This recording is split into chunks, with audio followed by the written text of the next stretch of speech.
Now from Place Ministries, another inspirational moment. Welcome back to Your Place. 1 Corinthians 1, 27 through 29 says, "But God chose what is foolish in the world to shame the wise.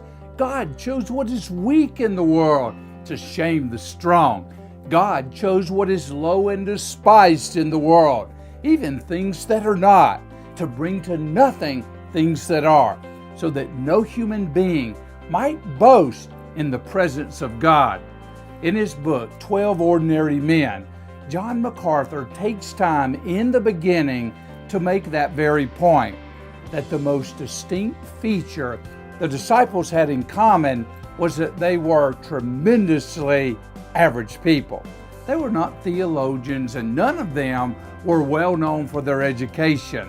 They were common men with an uncommon calling, personally selected by Jesus, who at one point in Luke 24 referred to them as slow learners and somewhat spiritually dense. My point that I intend to share with you today and for the rest of the week through specific examples has nothing to do with the disciples, but everything to do with Jesus. This is the phrase that I want you to get your head and yes, your heart around. Jesus placed a very high expectation of faith on his disciples while providing a wide net of grace under them when they fail.